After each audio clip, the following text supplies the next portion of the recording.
Raul Castro's story begins south of the border in Cananea, Mexico, where his father worked as a miner in the early 1900s. But the family's time there didn't last long. A union strike led to the arrest of his father and deportation of the entire family: mother, father, 10 boys, and 1 girl. We got the visas to go to Porterville, Arizona. But when the immigration officer finished with the paperwork, he said, "Castro family, you are now in the United States of America. It is up to you." Meaning, don't expect any handouts, don't expect any more help, etc. This is your problem. And it was never easy. As a boy in Douglas and Porterville, Governor Castro recalls discrimination and prejudice. When I was in school in 7th District, Douglas, there was a school for Mexican kids, and grammar school was segregated and said, no Mexican kids, no Raul Castro in that class. The dummies, the Mexican kids. And those are the things that motivated me, really, instead of making me quit. I would like to introduce the Honorable Governor Raul Castro. Experiences he shares whenever asked about his life. I went to school in Porterville, and the time came for me to go to school in Douglas. We walked to Douglas 5 miles. The buses from Douglas would pick up the white children. This is not right. Things have got to change. Things have to be made better. This is not right. And these are the things in my life that made me push forward to try to see that things changed.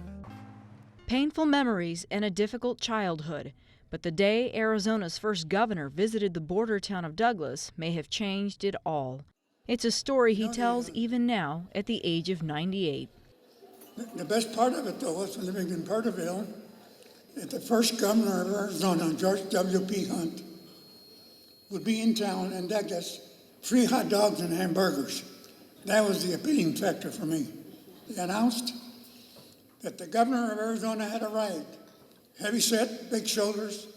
He got up. He said, "Ladies and gentlemen of Douglas, Arizona, thank you for inviting me to speak today for liberty and freedom and opportunity. And one of these days, one of these little barefooted kids," and he pointed right at me, "will be governor of Arizona." A glimpse of hope that ironically offered an insight into the future. It's a moment in time that never disappeared from this boy's dreams.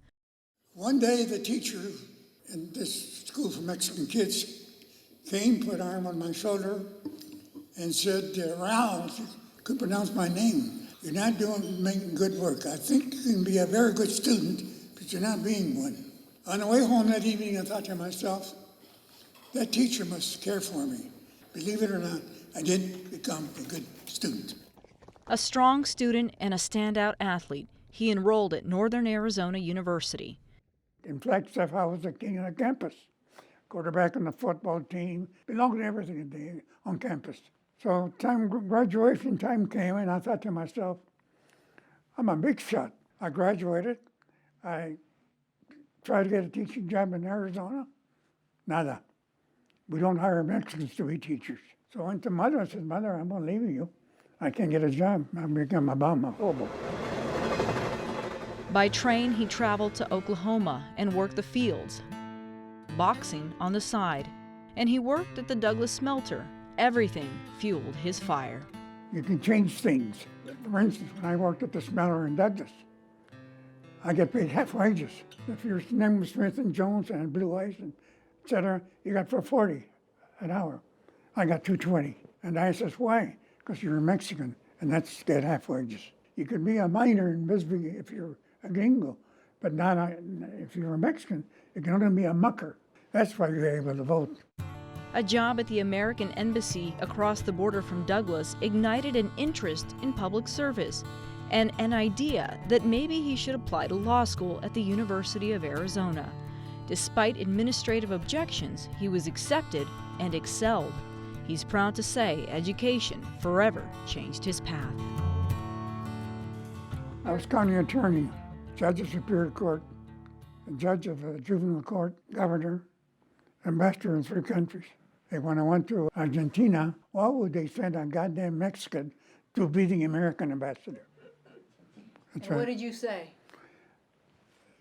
But once I start walking the streets and walking to the parks and talking to people, things changed.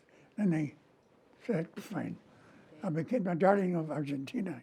After 14 years of living abroad, friends suggested he run for governor. He lost by less than 1% of the vote. Not backing down from a fight, Mr. Castro tried again, this time winning and making history as Arizona's first governor of Mexican descent. On election day, at 4 o'clock in the morning, I was 4,000 votes behind. The Native American vote came in, was in support of my campaign. I was elected governor of Arizona. A surreal moment he hopes will inspire for generations. It's important to me so that other Mexican American kids could aspire for the same thing and move. I could never stand it. I'd go to Naya's barber shop on West Congress in Tucson, and all these Mexican kids are complaining, griping about salary, wages, and etc. I said, what are you doing about it? Nothing. I'm going to run for county attorney. I said, you're crazy. Who's going to vote for you? You're born in Mexico, Mexican parents. Nobody's going to vote for you. I run for county attorney. To do say there has never been another county attorney in Tucson of Mexican descent. I was there for years. And judge. Or governor. Governor, yeah. A game changer for this boy from the border. When I became governor, every country club in Arizona wanted me to be a member. They wouldn't have it before, or none of the country clubs in Tucson. I couldn't join them. But once I became governor, we love you dearly. But he never forgot who he was, where he came from, or the journey he'd been on.